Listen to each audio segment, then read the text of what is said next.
Hello friends, welcome to my channel my unique academy. Friends, मैं आपको पढ़ा रहा था प्राइड एंड प्रेजुडिस और इसकी मैं आपको डिटेल चैप्टर वाइज समरी पढ़ा रहा था। तो अभी तक इसमें मैंने आपको 6 चैप्टर्स पढ़ा दिए हैं, उनको आप पढ़ लीजिए। आज हम लोग इस वीडियो में चैप्टर नंबर 7 पढ़ेंगे। तो पहले के सारे वीडियोज़ देख लीजिए, तभी आपको ये स्टोरी समझ में आने वाली है। Chapter 7। Mr. Bennet was a man of modest means. He had an income of 2000 pounds a year only.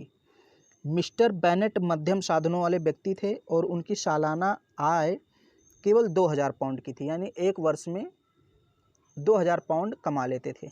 और ये मध्यम साधनों वाले व्यक्ति थे, यानी मिडिल क्लास फैमिली आप कह सकते हैं। Unfortunately, he had no male issue and this income along with this house in which the family lived was to be passed on to a distant relation on Mr. Bennet's death. Unfortunately, he had no male issue. दुर्भाग्य ये था कि mister Bennett को कोई पुत्र नहीं था। Mail issue का मतलब यहाँ पर है पुत्र। इनको कोई पुत्र नहीं था। एंड दिस इनकम, और ये आय जो ये कमा रहे थे, अलॉन्ग विद द हाउस, और साथ ही साथ ये घर, in which the family lived, जिसमें इनकी फैमिली रहती थी, was to be passed on to a distance relation, एक दूर के रिश्तेदार को मिलने वाली थी। On Mister Bennet death, Mister Bennet के डेथ के बाद।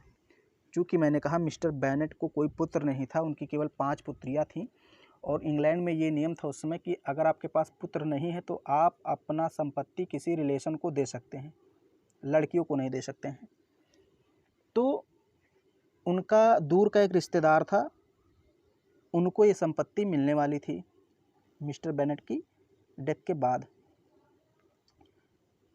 मिसिस बेनेट्स फॉर्चून इन मेरिटन, दो sufficient for her situation in life, had left her 4000 pounds. Shrimati Bennett की भी मैरिटन में संपत्ति थी, यद्यपि उनके जीवन काल के लिए ये काफ़ी थी, पर कुल 4000 पाउंड की ही थी। यानी कि मिस्टर जो बेनेट थे, उनकी 2000 सालाना आय थी, वो तो अलग संपत्ति है। लेकिन जो मिसिस बेनेट थी, उनकी भी मैरिटन स्थान का नाम है, वहाँ पर संपत्ति थी और उनके लाइफ के लिए वो संपत्ति पर्याप्त थी। हालांकि वो संपत्ति कितने की थी?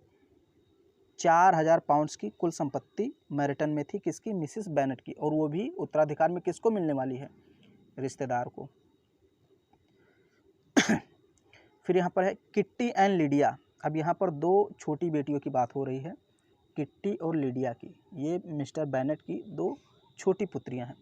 Kitty and Lydia, the 2 youngest daughters, 2 छोटी बेटी हैं ऑफ बेनेट फैमिली की, walked a mile almost every day to reach Meryton to visit their mother sister. ये डेली कहाँ पर जाती थी? मेरिटन को जाती थी अपनी माता की सिस्टर से मिलने, यानी कि अपनी मौसी से मिलने। बेनेट परिवार की 2 सबसे छोटी बेटियां थी, किट्टी और लिडिया। ये लगभग रोज़ पैदल चलकर मैरिटन में अपनी मौसी से मिलने जाती थी। इनकी मौसी का नाम था फिलिप्स। ये देखिए लिखा है मिसिस फिलिप्स। इनसे मिलने जाती थी। Who was married to a lawyer in that town, जिनकी शादी एक वकील से हुई थी उस गांव में। यानी कि मैरिटन में एक वकील था, उसी से किट्टी और लिडिया की जो मौसी थी मिसिस फिलिप्स, उनकी शादी हो गई थी।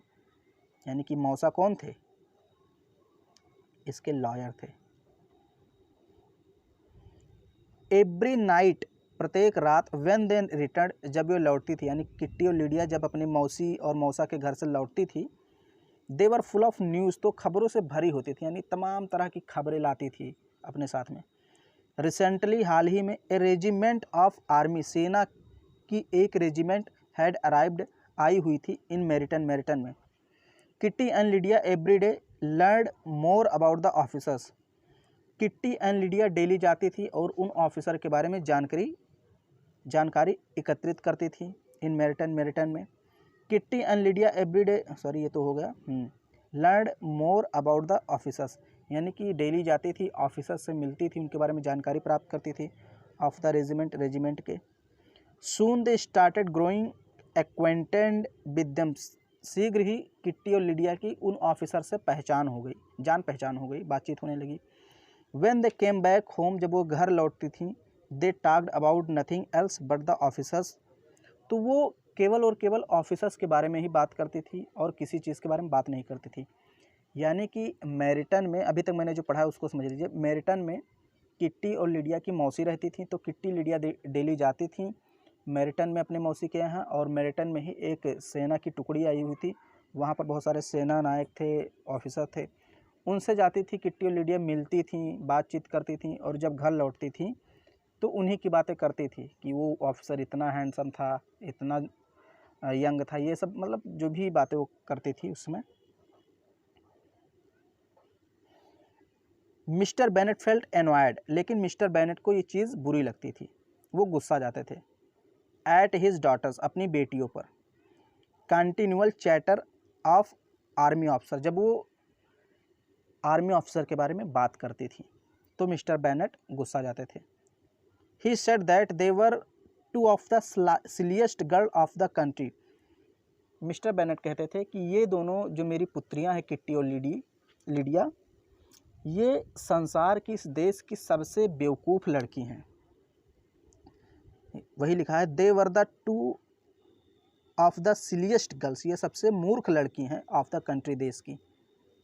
But Mrs Bennet always encouraged her daughters in such matters, लेकिन ऐसी बातों में मिसिस बेनेट जो थी वो हमेशा अपनी पुत्रियों को प्रमोट करती थी, यानी कि प्रोत्साहित करती थी, इनकरेज करती थी कि आप लोग तो बहुत अच्छा कर रही हैं, क्योंकि मिसिस बेनेट तो चाहती ही थी कि हमारी बेटियां जाएं ऑफिसर से मिलें और उन्हीं से शादी हो जाए, सेट हो जाएं, मतलब उनकी लाइफ सेट हो जाए, तो इनकरेज करती थी कि बहुत अच्छा कर रही हो।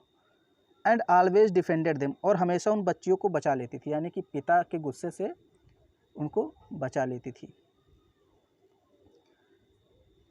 नाउ अब when she was defending them from the remarks of her husband, अब जब वो अपनी बेटियों को अपने हस्बैंड के टिप्पणी से बचा रही थी, a note from Caroline Bingley to Jane, एक नोट मतलब एक संदेश जो कि कैरोलिन बिंगले का था, किसके लिए, जेन के लिए, अराइव्ड, वो पहुंच जाता है, यानी एक संदेश मिलता है, आस्किंग हर टू डिनर, उसको डिनर पर बुलाने के लिए, यानी कि जो मिस्टर बिंगले थे उनकी बहन कैरोलिन बिंगले ने एक लेटर भेजा जेन के लिए।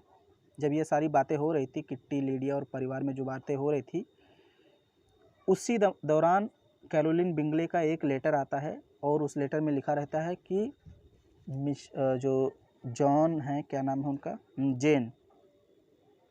जेन को हम डिनर पर बुला रहे हैं। Jane prefer to go in the carriage, अब जेन प्रेफर करती थी कि हम कैरिज में जाएंगे, यानी घोड़ा गाड़ी में जाएंगे। जो जेन बड़ी लड़की थी वो कहती है कि हम घोड़ा गाड़ी में जाएंगे।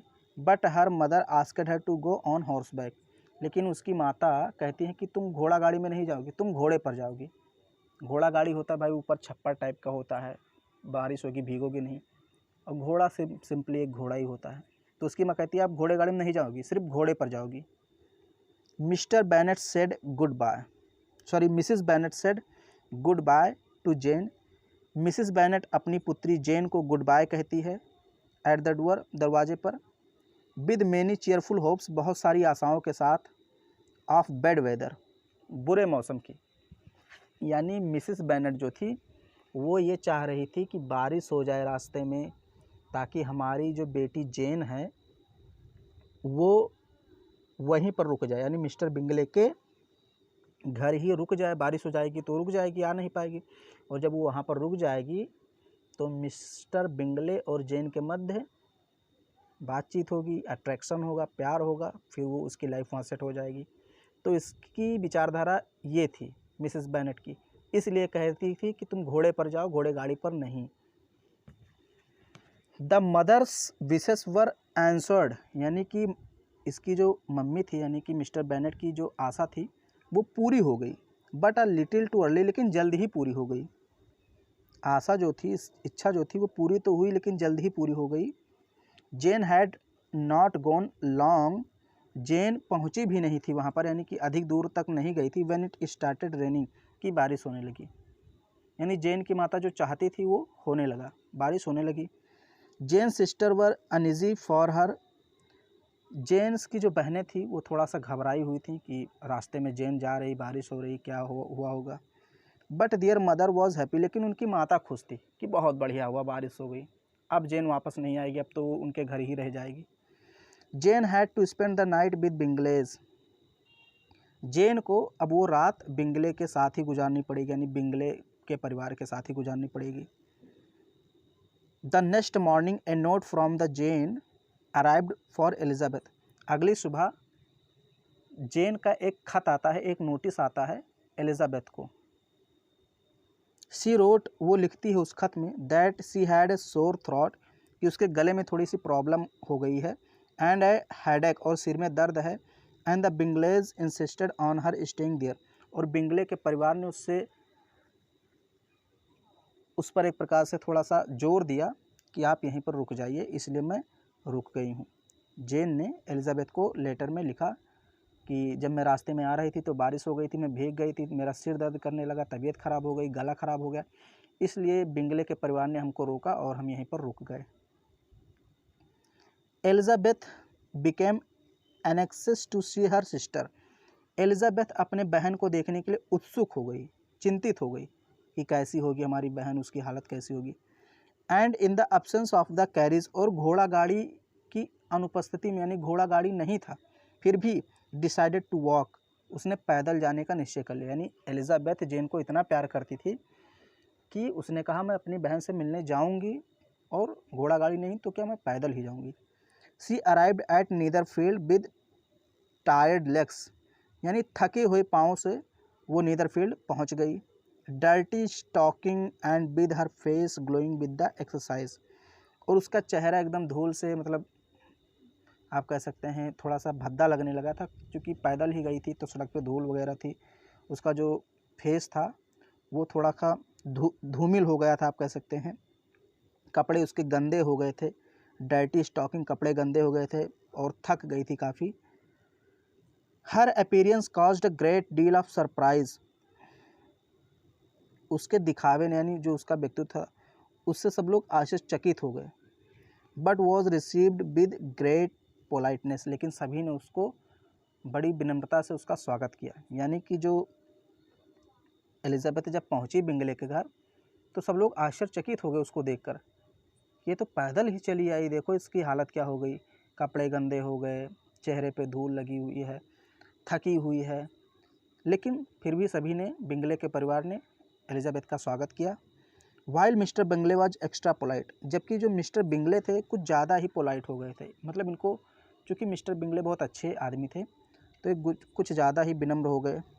Mister Darcy admired the shining colour which had come over the face due to exercise of walking, Mister Darcy भी था मिस्टर बिंगले के घर ही, दोनों दोस्त थे, तो मिस्टर डार्सी ने भी एलिजाबेथ के चेहरे की प्रशंसा की, जो कि थकान से एकदम लाल लाल हो गया था।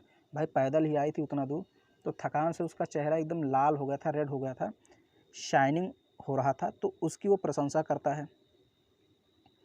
फिर है the doctor was called, doctor को बुलाया गया, who diagnosed a severe febrile cold and advised Jane to rest,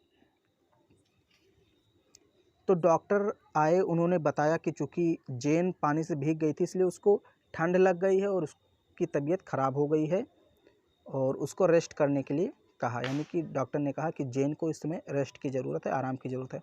Elizabeth was proceeded to stay by her sister side, Elizabeth भी अपनी सिस्टर के बगल में सो गई, मतलब बैठ गई देखभाल करने के लिए। A servant was dispatch to inform the parents, एक सर्वेंट को भेजा गया, एक नौकर को भेजा गया एलिजाबेथ और जेन के पेरेंट्स के पास, and to bring back clothes for Jane and Elizabeth, Elizabeth और जेन के लिए कपड़ा लाने के लिए, क्योंकि जेन तो पहले ही आ गई थी, भीगते हुए बीमार पड़ गई, उसकी चिंता में वहाँ पर एलिजाबेथ आ गई, वो भी काफ़ी ज़्यादा थक गई थी, कपड़े उसके गंदे हो गए थे, तो बिंगले के घर से एक नौकर भेजा गया, किसके घर, बेनेट परिवार के घर, और वहाँ पर उनसे कपड़ा लेने के लिए कहा गया कि जाओ और एलिजाबेथ और जेन के लिए कपड़े ले आओ कुछ, क्योंकि अब ये थोड़ा समय यहाँ पर रहेंगी। थोड़ा समय क्या, थोड़ा दिन आप कह सकते हैं। तो ये आपको ये 7वां चैप्टर मैंने पढ़ा दिया, थोड़ा तेज़ी से पढ़ाया हूँ क्योंकि आपको स्टोरी समझना यहाँ ज़रूरी नहीं कि हर एक लाइन का आप मतलब समझें, क्योंकि यहाँ एक्सप्लेनेशन नहीं पूछा जाएगा, बस स्टोरी आपसे पूछी जाएगी। तो अगर वीडियो आपको पसंद आ रहा है तो उसको लाइक कर दीजिए, शेयर कर दीजिए। चैनल पर पहली बार आए चैनल को सब्सक्राइब जरूर कीजिए।